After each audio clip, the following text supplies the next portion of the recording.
So the new Congress is days in. You just wrapped up a very big fiscal deal, but the next fiscal fight is already on the horizon a bit. The president has come out and pretty clearly said that he's not negotiating on the debt limit. Do you think that he can sustain that? Well, I certainly hope so, and I have confidence that he will. Here we are in a new Congress.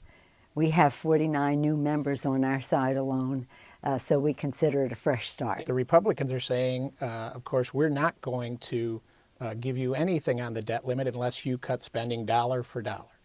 I think these two subjects are very important. They are separate subjects. Yes, we need to reduce the deficit. We need to create jobs to bring in revenue. We need to increase revenue, and we need to make cuts, and that's what we should do. To attach them to the debt ceiling fight is something that is almost, and then to put a standard that is even higher than the debt ceiling is really, it doesn't make sense. Do you think the president needs to go out and travel around and talk about this beforehand so it avoids getting to another one of these desperate situations? I don't know how much traveling has to do with it, but I know he has to communicate with the American people on it. Get them to convince the Republicans that this can't go this way. Well, it's to bring everyone to a place that we can say we are going to remove all doubt that the full faith and credit of the United States of America will be honored. Mr. Boehner, you know, he snuck through his election a little bit. There was more drama there than I thought there was going to be. Do you think that that could possibly, since he's going to have to show that he's strong on the right again, make him less apt to compromise and dig in a little deeper on some of these issues to come? Well, I certainly hope not, because to remind, there is a Democratic Senate.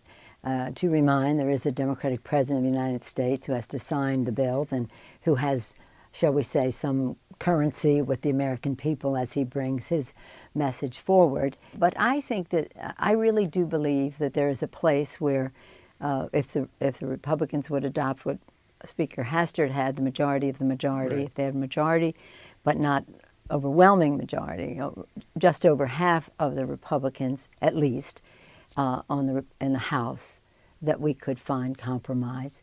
That could at least track half of the House Republicans. That's right. Have the House Even Republicans, though they've lost have some of the their House Democrats. centrists and moderates, they've gotten some more conservative members. In fact, 2 freshmen came in and voted against John Boehner for Speaker, which I thought was pretty interesting. No comment. I can't explain that to you. That was very strange. So on some of the other issues that are pending, obviously gun violence is high on the agenda. There's a big push on to do something growing out of the terrible shooting in Connecticut. Do you envision getting something done in the area of gun violence? I certainly hope so, and you use the right term. Gun violence prevention is the mission that we are on. The president, I said very well about some of these issues. There has to be a national conversation. The safety of our country cannot go as slow as the slowest ship in the House of Representatives or even the United States Senate. I would say that if we come out of the Newtown experience and all we do is talk about it and not have a result, that would be a dereliction of duty on the part of those of us in public office. We must find a place that we can come to agreement on this. Well, you were here in '94 when they passed the assault weapons ban. Big part of this crime bill. People lost their seats because of this. That's right. And do you think people are going to be willing to take the risk of losing their seats again? I think so. I believe that people would, as I've said many times, that I remember in '94 we worked hard. We didn't succeed at first, right. But then we did. And everybody was very proud of that. Many Democrats lost their seats in the next election. In fact, we lost the House for multiple reasons, but that was one of them. And but they came back in this period between the election and now, well, in the lame duck period, and said they would do it again. It was so important to our country. So one last thing, I have to ask a couple political questions for sure. So usually the midterm of a president's second term is not very hospitable to his party in Congress. What's your anticipation for the midterm? Do you think you can keep gaining seats, or will you have to hold on? Well, first let me just say, as I make a proclamation here, as I have said recently, any assumptions about past performance when it comes to election in this day and age are stale. Communication has changed.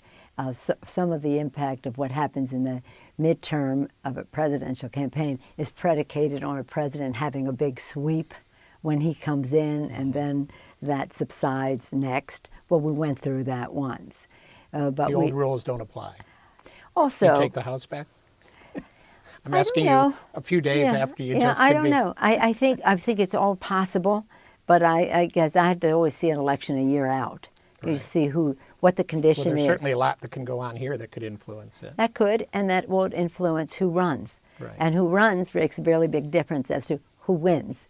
We won in '06 because of we had a very good campaign, but better than that, we had the best possible candidates. And the best possible candidates come forth when they think there's a chance to win. You don't sound like somebody who's ready to get out of politics here. Well, you know, while I'm in it, I'm in it. When I go, I'll go.